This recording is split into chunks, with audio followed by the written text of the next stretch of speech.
At the turn of the century, aviation was about to kick off into high gear as the Wright brothers completed the first ever heavier-than-air flight.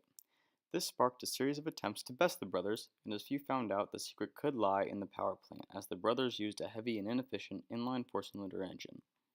Across the pond in 1901, Charles Manley constructed a new configuration of the combustion engine.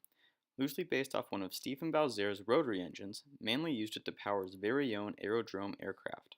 It featured 5 cylinders arranged in a star, sharing an offset common crank. This was the first radial engine, and it sounds simple enough, and in truth, it was, when compared to its inline and rotary combustion engine competition. This was because the radial engine offered an elegant solution to the reliability, weight, and cooling dilemma of the early rotary and inline engines experienced by the Wright brothers and many others. The gains of the radial engine came from its simplistic design, as it had very few moving parts, thus making it extremely reliable, and the self-air cooling system based on the configuration of the propeller driving the plane. Positioned in front of the combustion chambers, the propeller would force cool air onto the cylinders, resulting in cooling by conduction. In addition, the air cooling system of the radial engine was drastically lighter than a liquid-cooled counterpart, because, well, water is heavier than air.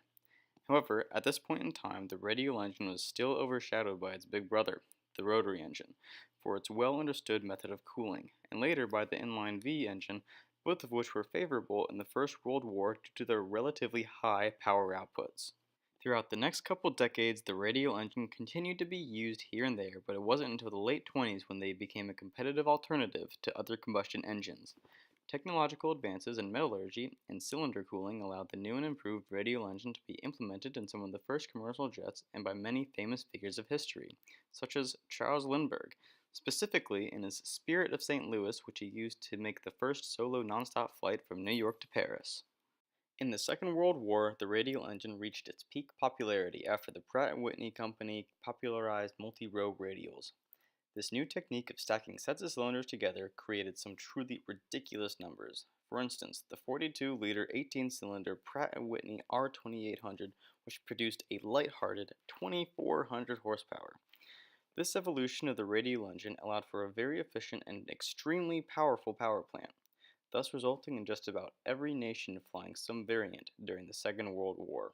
But inevitably, innovation claimed another technology for its collection, as the jet engine outmuscled and outperformed the radial engine, leading to the majority of modern aircraft wielding such thrusty devices. So as a result, the future of the radial engine is a solemn one, as their only real application today is for historic airplane enthusiasts to periodically take them out and reminisce about the good old days.